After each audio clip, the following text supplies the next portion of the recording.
അസ്സലാമു അബ്ദുറഹ്മാൻ മൗലൂദി എന്റെ സേദിയാന്റെ മോളാന്ന്, എന്റെ ഉമ്മാന്റെ ഏട്ടത്തിലെ മോളാന്ന്. ഈ സമ്മാനെല്ലാം കണ്ട് ഞാൻ ഇവിടെ വന്നപ്പോ ഞാൻ ഞെട്ടിപ്പോയി. ഞാൻ മോളെ ചോദിച്ചു, മോക്ക് എന്തെല്ലാം കിട്ടിയത്ര? മോള് പറഞ്ഞു എനിക്ക് കുക്കിങ്ങിനെയും ഖുറാനെയും കിട്ടിയാണ്. നോക്കിയാൽ എന്ത് നല്ല സമ്മാനങ്ങൾ.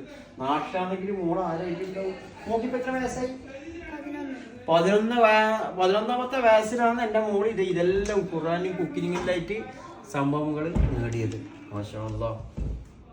നൗഷാദിന്റെയും സേദിയാന്റെയും മോളാണ് ഇത്. മോക്കെന്തെങ്കിലും പറയണ്ട?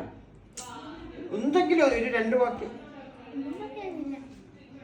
ആയത്തെ കുറിച്ച് ചോദിയാൽ തട്ടുപെട്ടെ.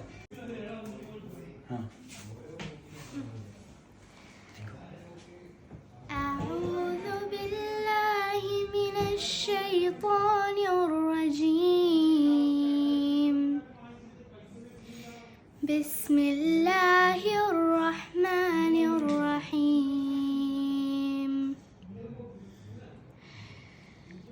آمن الرسول بما أنزل إليه من ربه والمؤمنون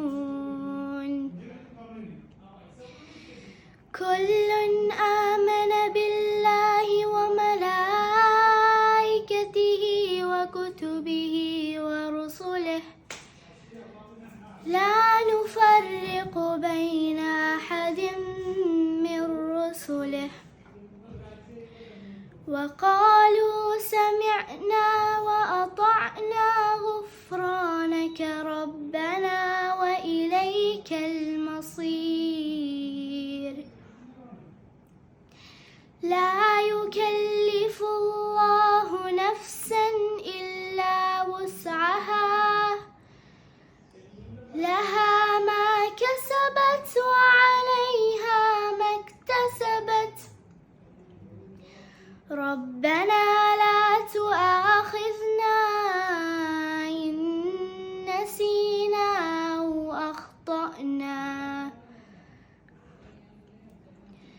ربنا ولا تحمل علينا إصرا كما حملته على الذين من قبلنا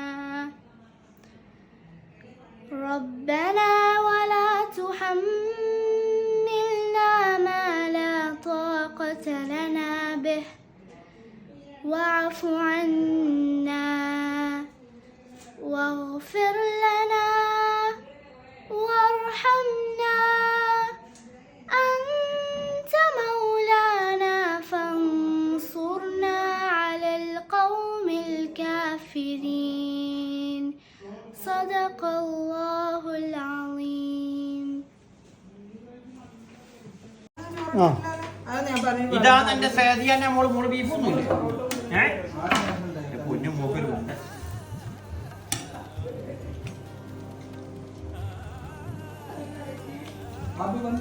ഇനി അതിരിക്കാം.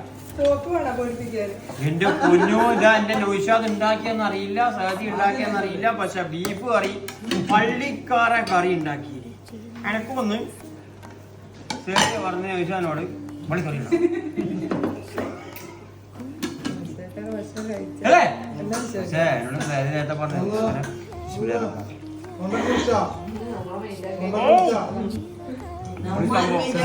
സേദിയന്റെ മാപ്പിള നൗഷാദ്, കണ്ടത്തിൽ നൗഷാദ് ഓടിക്കലുണ്ട്.